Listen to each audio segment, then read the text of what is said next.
What's up everyone, John Rettinger here, and I want to give you some battery saving tips for the iPhone 3G and the iPhone 3GS. So when I first got my iPhone 3G about a year ago, it was well known that the battery was not fantastic. On the first day I used it, I charged it all the way up, I took it off the charger around 6 a.m. and come noontime, the thing was dead.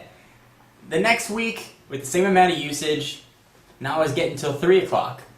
The next week, even with the same amount of usage, then I was suddenly getting to 4 o'clock, 5 o'clock, and I started to get much longer battery life out of the device. And I kept my usage constant, so I really was monitoring it very closely. So I want to share with you some of the tips that I learned with the 3G that I've carried over to the 3GS that have helped me maximize battery life. The 3GS does claim much better battery life than the 3G, and I'll show you how to maximize that to its fullest potential. So the first thing that I recommend is calibrating the battery. So what calibrating the battery is, you might be familiar with that term from your laptop. So when you use your device, essentially you have a memory meter in the upper right hand corner. Either you're displaying the number or a visual representation. But that visual representation might not always be so accurate. Essentially what the phone needs is a reference point. And what calibrating does, it gives it an accurate reference point. It updates it. So the reference point that was in there when the phone was shipped was accurate, but a few days or weeks or even months later, that reference point may have shifted. So while your phone says you have 20% battery left, you in fact may have 30, 40% or even 10% left. So to calibrate your battery and give you a more accurate sense of what you have, it's very easy to do. First, back up your phone just in case.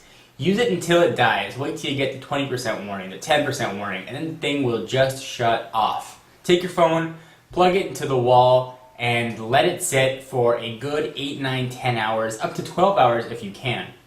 Essentially what this does, it brings the battery down to 0, and from that 0 standpoint, it establishes a new reference point back up to 100%.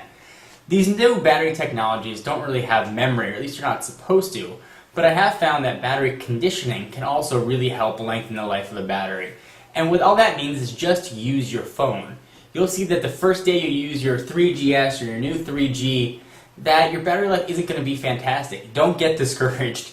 Keep using the phone, use it, charge it like you normally would, and your battery life will increase. I've had the 3GS now for, well, exactly a week, and my battery life has already increased drastically. And I expect that to continue probably the next 2 to 3 weeks.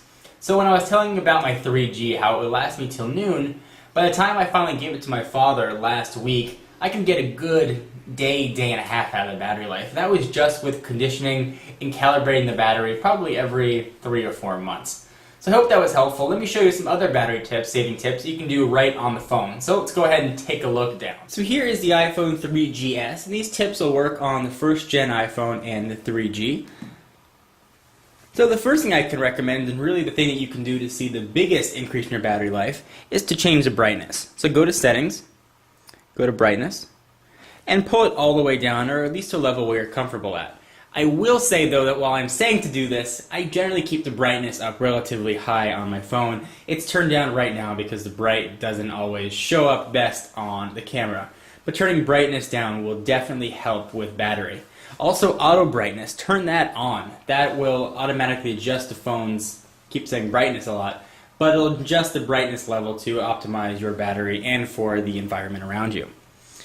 So for those of you using 3GS or any device really with push notifications, if you turn those off, you will also get increased battery life, especially if you're using devices or applications that take advantage of push. That does take some battery life. It's not drastic, but it is a little bit of an increase that you can get. The next thing is Wi-Fi. Ask to join network. Turn that off. It doesn't turn off your Wi-Fi. It just turns off the little notification that pops up to let you know there are Wi-Fi hotspots. So most of the time when you're using Wi-Fi, you generally know where those hotspots are. And if you're in a place where you don't, you can always just check like I did right now and go into Wi-Fi and see all different networks. You can still connect. It just turns off the notifications. Really just some simple steps. The next thing, if you're like me, you use speakerphone quite a bit. When using speakerphone, hit the top button. That'll turn off the screen. You can still use the speaker just as you would before. Definitely, I think, helps with battery saving because you don't have to light up the screen. So guys, hope you enjoyed. I want to give you just some real simple, easy tips to help maximize your iPhone's battery life. If I missed some tips that maybe you've come up with, leave them in the comments. You know, I'm sure people would love to find ways to help maximize the battery life on their device. Anyway, hope you enjoyed. For exclusive content, be sure to follow me on Twitter, twitter.com/John4Lakers. Put a link to that in the sidebar. And I will see you in the next video. Bye-bye.